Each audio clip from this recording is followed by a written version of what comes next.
इंद्री ब्राह्मण धर्मशाला में भगवान परशुराम जयंती समारोह आयोजित कर रहे हैं। भगवान परशुराम जी की तस्वीर है, उनकी मूर्ति है और उनकी मूर्ति का किस तरह से सम्मान किया फूल मालाओं से और उनके आगे लोग नतमस्तक हो रहे हैं। सीधी लाइव तस्वीरें इस समय ब्राह्मण धर्मशाला इंद्री से आप देख रहे हैं। नरेश बस इस समय जो मुख्य अतिथि हैं वो यहाँ पहुंचे हुए हैं ब्राह्मण धर्मशाला इंद्री में, जहाँ परशुराम जयंती समारोह का आयोजन चल रहा है। सीधी लाइव तस्वीरें सुरेंद्र शर्मा जो इंद्री ब्राह्मण धर्मशाला के प्रधान हैं वो उनका भी स्वागत कर उनके साथ हैं और दूसरे जो उनके साथी सहयोगी हैं वो भी इस समय साथ हैं। इस समय नरेश वशिष्ठ जो मुख्य अतिथि के रूप में इंद्री पहुंचे हैं ब्राह्मण धर्मशाला में, भगवान परशुराम जयंती समारोह में इंद्री पहुंच रहे हैं, उनका स्वागत हो रहा, अभिनंदन हो रहा। सीधी लाइव तस्वीरें जनता हल्का इस समय इंद्री से दिखाई जा रही है। ये है नरेश वशिष्ठ जो ब्राह्मण धर्मशाला जिला करनाल के प्रधान रह चुके हैं, इस समय इंद्री पहुंचे हैं, उनका स्वागत करते हुए अभिनंदन करते हुए ये तस्वीरें इंद्री ब्राह्मण धर्मशाला से आप सीधी लाइव देख रहे हैं। आपसे अनुरोध है खबर को लाइक भी करें और शेयर भी करते रहें। शर्मा यहाँ विशेष अतिथि के रूप में पहुंचे हैं, उनका स्वागत करते हुए ब्राह्मण धर्मशाला इंद्री में आज ब्राह्मण धर्मशाला इंद्री विशेष कार्यक्रम है। भगवान परशुराम की जयंती है और उस जयंती के उपलक्ष्य में ये कार्यक्रम चल रहा है। आप सीधी लाइव तस्वीरें ब्राह्मण धर्मशाला से देख रहे हैं। आपसे अनुरोध है कि आप खबर को लाइक भी करें, शेयर भी करें। इस समय ब्राह्मण धर्मशाला में पहुंचते हुए राजकुमार शर्मा जो अतिरिक्त महाधिवक्ता प्रदेश के रह चुके हैं, इस समय ब्राह्मण धर्मशाला में आए हुए हैं। सीधी लाइव तस्वीरें इंद्री के ब्राह्मण धर्मशाला उससे आप देख रहे हैं। भगवान परशुराम जयंती समारोह के आयोजन पर उपस्थित जनों का सीधा लाइव आप देख रहे हैं। इस समय ब्राह्मण धर्मशाला इंद्री से इसमें जो क्षेत्र के लोग हैं वो पहुंचे हुए हैं और भगवान जी को नमन कर रहे हैं, भगवान परशुराम जी को याद कर रहे हैं। उनके समाज में किए गए उल्लेखनीय कार्यों को, सहयोग को वो इस समय याद किया जा रहा है, उनको बताया जा रहा है और समाज को उनके बताए रास्ते पर चलने की प्रेरणा दी जा रही है। सम्मान का है ये चिन्ह, सम्मान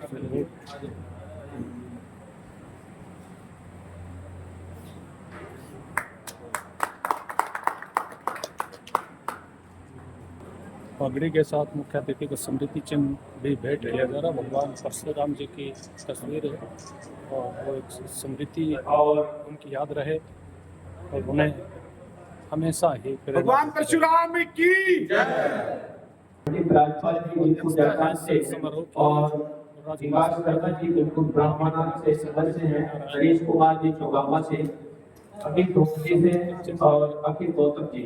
आप जो है आज की सभा के अध्यक्ष आदरणीय श्री राजकुमार स्मृति चिन्ह भी प्रदान किया जो पूर्व महाअधिवक्ता हरियाणा सरकार रहे हैं, जो उनको समाज की पगड़ी और मोबाइल को देकर के उनका अभिनंदन प्रदान किया जाता है। आएंगे और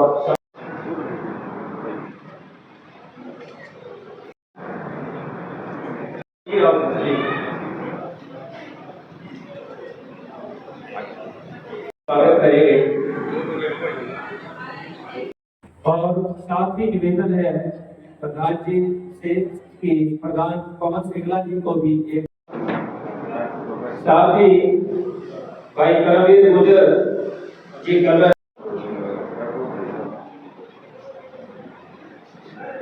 और हमारे बीच पहुंचे। इस समय हम इंद्री ब्राह्मण धर्मशाला में और यहाँ भगवान परशुराम जयंती समारोह आयोजित हो रहा है। इस समारोह में क्षेत्र के लोग बड़ी संख्या में मौजूद हैं। लोगों का उत्साह, लोगों का जोश और लोगों की भावनाओं को देखते हुए जो ब्राह्मण धर्मशाला के पदाधिकारी हैं वो भी गदगद हैं कि लोगों के जोश उत्साह ने उनके काम करने की जो शक्ति है, उनके काम करने की जो समर्थता है, उनके काम करने की जो जिज्ञासा है उसको और बढ़ा दिया है। इस समय आप जनता हल्का पर सीधी लाइव तस्वीरें देख रहे हैं। आपसे अनुरोध है कि आप उसको लाइक भी करें और शेयर भी करते रहें। आज अगर हम यहाँ पर बैठे हुए हैं, निश्चित तौर पर उनके प्रयासों का ये परिणाम है कि वो आज बहुत सुखद माहौल हमारे सामने लेकर के हमको यहाँ तक जिन्होंने पहुंचाया। और इसके साथ ही भाई सुरेंद्र शर्मा जी ने जो बात आपके सामने कही, इन्होंने एक बात कही कि मैंने 2.5 साल पूर्व इस संस्था का अध्यक्ष के रूप में सेवा का कार्यभार संभाला था। हमारे पूरे ब्राह्मण समाज के सहयोग से, उनके मार्गदर्शन से आज ये संस्था जो आज इसमें आप बैठे हुए हैं, आपके बैठने का स्थान, समाज की भलाई, समाज के विकास के चिंतन का काम, हमारी आगामी पीढ़ी को दिशा देने का काम, एक ऐसा स्थान बना करके इन्होंने हर जगह जा करके चंदा इकट्ठा करके आज आपको समर्पित किया है। मैं भाई सुरेंद्र शर्मा जी के प्रयासों की भूरी हुई प्रशंसा करता हूँ, जिन्होंने समाज के बहुत बढ़िया काम करके दिया है। और इस काम में सहयोग करने वाले इंद्री हल्का के सभी सम्मानित साथियों का भी मैं नमन करता हूँ, जिन्होंने सारी बातों को भुलाकर अपनी संस्था के हित में इस प्रकार का कार्य करने में इनकी मदद की है। भगवान परशुराम के जन्म उत्सव पर चर्चा करने के लिए आज हम यहाँ पर एकत्रित हुए। उनके बारे में बहुत सारे साथियों ने चर्चा की है। जितनी चर्चा की जाए उनके बारे में, हरि अनंता, हरि कथा अनंता, भगवान विष्णु के 6 अवतार और 24 अवतारों में चिरंजीवी भगवान है। यहाँ एक कहावत है कि सुबह उठ करके जो 8 चिरंजीवियों के नाम ले ले, उसकी अकाल मृत्यु नहीं होती। अश्वत्थामा, बलि, व्यासो, हनुमान च विभीषण, परशुरामश्च सप्तैत चिरजीविना, सप्तैतान् समरेत नित्यं मार्कण्डेय मथाष्टम, जीवेत वर्षतम सागरमोपम मृत्युर्जिता। भगवान परशुराम चिरंजीवी है। सुबह उठ करके जो व्यक्ति उनका नाम भी ले ले, गलती से भी ले ले, अकाल मृत्यु नहीं हो सकती। ये मैंने नहीं कहा है। और जहां तक इस समाज की बात है, हमारे यहाँ पर एक बात लिखी हुई है, अगर था चतुर्वेदा पृष्ठता संसरम धनु इदम क्षात्रम इदम ब्राह्मण सपादपि सर्वदपि। आज समाज में अगर किसी महान व्यक्ति का हम जन्मदिन मना रहे हैं, उसके जीवन से अगर कोई शिक्षा हमारा समाज आज के दिन ले सकता है, वो केवल मात्र यह है कि आज का समय समाज के बीच में ब्राह्मण समुदाय के लिए है कि जैसे भगवान परशुराम के हाथ में धनुष बाण भी था, शस्त्र भी था और शास्त्र भी था, न ब्राह्मण आज शास्त्रों को छोड़े, शस्त्रों को भी धारण करे, जरूरत पड़ने पर इस समाज की शक्ति के रूप में, समाज की शक्ति के रूप में, समाज के उत्थान के रूप में हमारे नौजवानों को इस प्रकार के शस्त्र प्रशिक्षण की भी आवश्यकता है। मैं का इतिहास वो ब्राह्मण ही था, वो ब्राह्मण ही था जिसके बलबूते पर इस भारतवर्ष को दुनिया में जगत गुरु की उपाधि धारण हुई।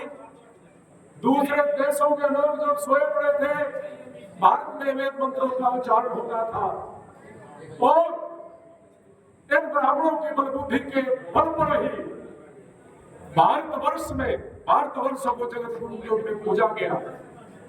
आज भी ब्राह्मण जातिवादी के रूप में, यदि ब्राह्मण जातिवादी होता, इस देश में राम की पूजा ना होती, रावण की पूजा होती। ब्राह्मण कभी जातिवादी नहीं रहा है, हमेशा समाज की नतमस्तक होकर बहुत बहुत धन्यवाद करना चाहता हूं जो आप सभी ने मुझे इस प्रोग्राम में आयोजित किया। मैं आप सबका दिल की गहराइयों से हार्दिक धन्यवाद करता हूं, बहुत बहुत धन्यवाद और आभार व्यक्त करता हूं। आप सभी का बहुत बहुत धन्यवाद। और मैं 2 मिनट की बात रखूंगा। अभी कुछ 2 महीने पहले इंद्री नगर पालिका का चुनाव था। मैं तो 2 ही बातें करना चाहूंगा। मेरे चुनाव में ब्राह्मण समाज का पूरा सहयोग और समर्थन मेरे साथ रहा है, पूरा बहुत ज्यादा भरपूर साथ रहा है, जिसके बलबूते पर मैं आप सबके बीच में मैं इंद्र नगर पालिका में अध्यक्ष पद पर विराजमान हूँ। मैं ज्यादा मैं कहता हूँ, आप सभी से इतना निवेदन करना चाहता हूँ, जब भी मेरे लायक जो भी काम होगा इंद्र शहर से जुड़ा हुआ, मैं आप सबकी सेवा में 24 घंटे तैयार हूँ। आप सभी का बहुत बहुत धन्यवाद। भगवान परशुराम की। लेकिन मुझे कल हमारे प्रधान जी सुरेंद्र भूषण समोरा जी ने बताया कि शायद वो आपसे महीना 2 महीना उम्र में छोटे रहे होंगे, लेकिन एक्सपीरियंस बहुत बड़ा है इनका। ये कार्यक्रम की अध्यक्षता और ये भार जो ब्राह्मण समाज का जो भार इन्होंने काफ़ी लंबे समय से अपने मजबूत कंधों पे संभाला हुआ है, मैं इनको बहुत बहुत बधाई देता हूँ और परमात्मा से भी ये गुजारिश करता हूँ कि चरणों में कि इनको स्वस्थ भी रखे और लंबी उम्र दे। इसके साथ साथ मैं स्पष्ट तौर पे आपको एक चीज़ बता देना चाहता हूँ कि मैं नेता नहीं हूँ, मुझे भाषण की कला नहीं आती, क्योंकि शुरू से ही मेरा नाता जो है ना वो बिजनेस से रहा है। मैं बड़ियों के बीच में रहा हूँ, व्यापारियों के बीच में, तो बहुत कम समय लगता है कि जब कहीं कोई ऐसे प्रोग्राम आते हैं। और दूसरी बात कि जब ऐसी कोई कार्यक्रम होते हैं और उसकी अध्यक्षता मिलती है, तो आखिर में जो बोलता है उसके पास मेरे ख्याल से बोलने के लिए बहुत कुछ रह नहीं जाता कुछ भी, क्योंकि सभी वक्ता बहुत बुद्धिजीवी है। जहाँ बुद्धिजीवी वर्ग के अंदर या बुद्धिमान लोगों के अंदर ऐसा कोई मौका मिलता है तो मेरे ख्याल शब्दों की कमी पड़ जाती है, क्योंकि सारे शब्द सारी वार्तालाप वो पहले से कह दी जाती है। तो लास्ट वक्ता के पास बहुत कम समय मिलता है ऐसा कुछ करने के लिए कि वो क्या शब्द का इस्तेमाल करे कि आपके बीच में रखे, क्योंकि जहाँ तक गुट की बात आई शुरू में, वो हमारे डॉक्टर साहब ने ज्ञान भूषण जी ने आपके सामने रख दी। उसके बाद उस मेरे पास रहने के लिए कहने के लिए जो आपके पास है वो राजकुमार जी ने रही कही कसर जो थी वो इन्होंने निकाल दी। कश्मीर से लेके कन्याकुमारी तक मेरे ख्याल कोई भी ऐसा सब्जेक्ट नहीं रहा जिस पे इन्होंने अपना वक्तव्य नहीं दिया होगा। अब मेरे पास कहने के लिए क्या है, एक तो मेरे पास मुस्कुराहट है अपनी, मैं मुस्कुराहट दे सकता हूँ आप सभी को। भगवान राम जब कोई है सो राम रची राखा, एक चौपाई आती है हमारे। जब भगवान राम जी गुरु जी ने जब उनका मुहूर्त निकाला राज तिलक का, उस समय राज तिलक का था और उसी अवधि के अंदर उनको वनवास की घोषणा की गई। जब उनको कहा गया कि आपको राज तिलक होगा तो उनके चेहरे पे मुस्कुराहट थी, सिर्फ मुस्कुराहट थी, कोई ज़्यादा उत्साह नहीं था, वो नॉर्मल थे। और जैसे ही माता कैकेयी ने उसके कोप भवन में जाकर उनको सुनाया कि आपको 14 वर्ष का वनवास और भरत को राज मिलेगा, आप जो है ना इसके ऊपर अपनी मोहर लगाइए और पिता की आज्ञा का पालन कीजिए, तब भी उनके चेहरे पे सिर्फ वो मुस्कुराहट थी, कोई दुख नहीं था। उनसे हमें प्रेरणा यही मिली कि समय कैसा भी हो, कितनी भी आपत्ति आए आपके पास, कितना ही भी सुख का जीवन आपको मिले, लेकिन आपको निडर रहना है, आपके चेहरे पे मुस्कुराहट होनी चाहिए, खुशी से। दूसरी बात जहाँ तक गुट की है, मैं दोबारा उस पर थोड़ा सा लेके जाऊँगा। राक्षस रहे तो जहाँ पर हमारे देवता रहे तो वहाँ राक्षस रहे, क्या गुट नहीं थे? वो गुट नहीं थे, वो भी एक गुट ही थे। लेकिन विद्वान लोगों का, अच्छे लोगों का, धर्मपरायण लोगों का कार्य क्या होता है कि वो गुट की संज्ञा ना दें उसको, वो गुट नहीं होता, वो होता है टीम वर्क। उसको हम आज की भाषा में टीम वर्क बोलते हैं। जो गुट होता है वो एक गैंग का रूप दिया जाता है, गैंग बोलते हैं उसको। और गैंग के अंदर हमेशा आप ध्यान रखना, गैंग के अंदर हमेशा अपराधी शरण लेते हैं। और जहाँ पर टीम वर्क होगा वहाँ लोगों की टीम, अच्छे लोगों की टीम जुड़ेगी और समाज की भलाई के लिए वो काम करेंगे। सब के सब जुटकर एक टीम का कार्य करते हैं, गुट के रूप में अपराधी का काम करते हैं। इसलिए हम गुट ना समझे, अगर हमने बनाना है तो हम टीम वर्क करें और टीम बनाए, उसके ऊपर हम काम चले, तभी समाज का भला हो सकता है। दूसरी बात कि हम लोग एक दूसरे की बुराई करते हैं, हम बीच में हम जो है ना कहते कुछ है करते कुछ हैं, ये फैक्ट भी है। बहुत सारे नारे लगे भगवान परशुराम की जय, हमारे जुबान के ऊपर तो परशुराम का नाम है, अगर यही नाम थोड़ा सा गटक लिया जाए, हृदय में आ जाए, उन्होंने हमें क्या सिखाया था भगवान परशुराम जी ने, तब उनके पास था, तपस्या उन्होंने की, धैर्य उनके पास था। धैर्य में क्या था, क्या किया उन्होंने? धैर्य के अंदर उन्होंने अपने पिताजी की आज्ञा मानकर अपनी माता के ऊपर प्रहार करके उनकी हत्या कर दी और भाइयों की भी हत्या की। उन्होंने अपना धैर्य दिखाया उसमें कि उसको मालूम था कि मेरे अंदर इतनी ताकत है, मेरी तपस्या के अंदर इतना दम है कि मैं अपनी पिता की भी आज्ञा का पालन करूंगा और उसके बाद मैं अपनी माता को और अपने भाई को भी जिंदा कर दूंगा।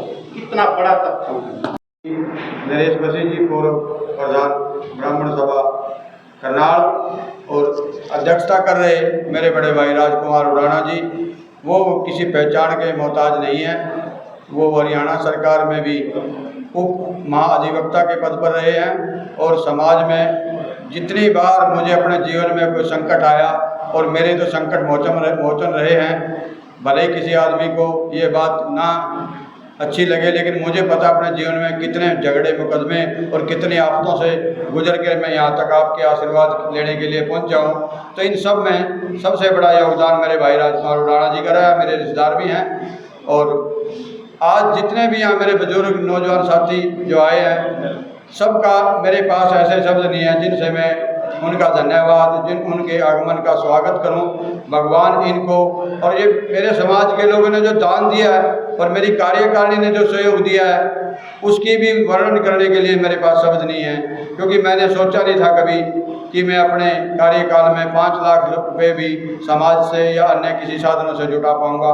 लेकिन भगवान की विशेष कृपा रही, मेरे समाज को भगवान ने इतना दिया और समाज ने भी इतनी जोड़ी भर दी कि मैंने सोचा नहीं था। आज हम 35 लाख पार कर चुके हैं।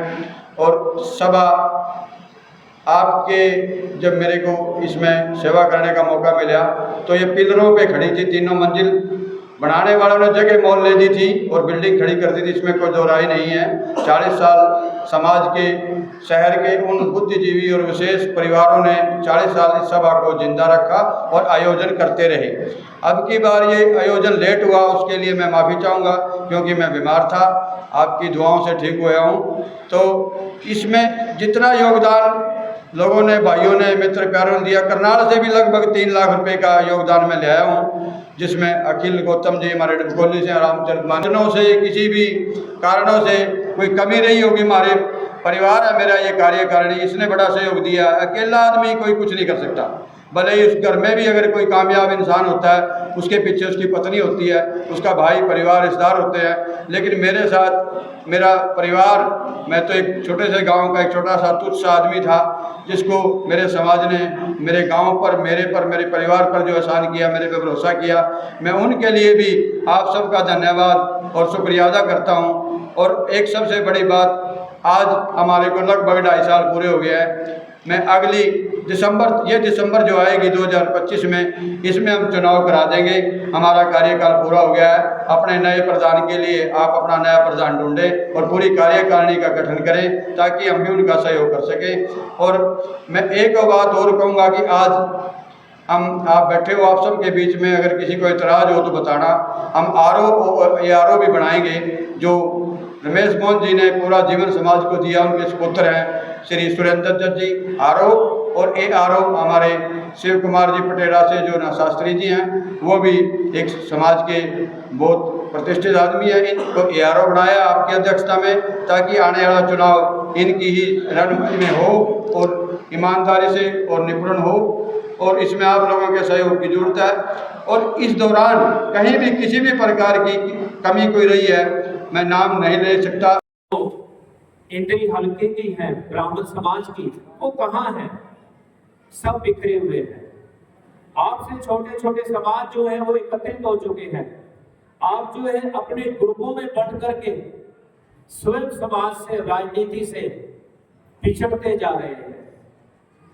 ये जो भवन आपने बनाया है, इसका एक ही उद्देश्य था कि इस सभा के माध्यम से समाज में व्याप्त कुरीतियां, जो आप ब्राह्मण समाज के सर्वोपरि अपने आप को कहते हैं, समाज का नेतृत्व करते हैं, आज समाज को क्या आईना, क्या शिक्षा दे रहे हैं, आप खुद मंथन कीजिए। आज जितनी बुराइयां मुझे कहते हुए संकोच नहीं है, ना कोई झिझक है, बुरी लगे किसी को चाहे अच्छी लगे, जितनी बुराइयां ब्राह्मणों में आ चुकी है, मांस, मदिरा और पता नहीं कितने व्यसन आज हमारे अंदर आ चुके हैं, शायद ही किसी और जाति का इतना पतन होगा। केवल आकर के यहाँ लंगर भंडारे का आयोजन भगवान परशुराम जयंती को सार्थक नहीं करता। मैं कहता हूं कि लंगर भंडारा हो ना हो, आप अपना मंथन कीजिए कि आज समाज को शिक्षा क्या दे रहे हैं, समाज आपके पीछे क्यों चले। मेरा एक ही सवाल आज के अध्यक्ष महोदय से और बहुत ही विद्वान एडवोकेट पंडित राजकुमार जी से, मैं आपको बहुत बचपन से सुनता आया हूँ। राजकुमार जी हमारे पिताजी के साथ आदरणीय मेहता जी की सभाओं में जाते थे, बहुत पहुंचे। हम समाज से पिछड़ते जा रहे हैं, केवल बुराइयां हमारे अंदर आ चुकी हैं, हम किसी भी बुराई पर मंथन करने के लिए तैयार नहीं है।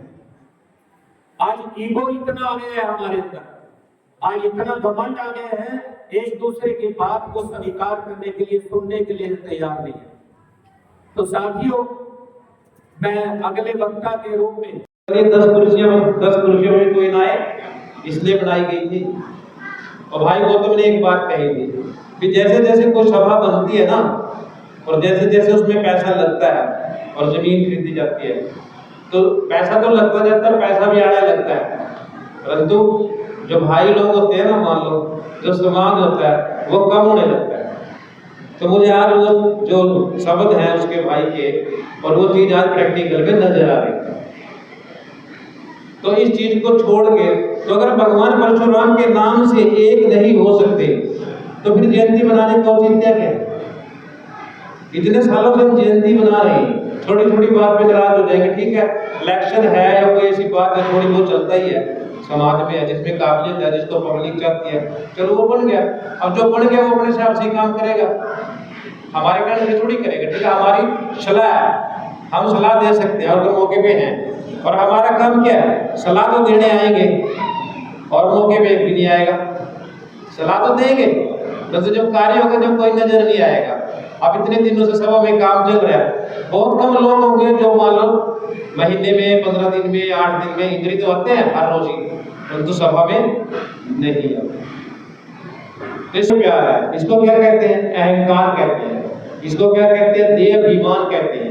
अभी अभिमान है अपने आप पर, अपनी बिरादरी पे नहीं।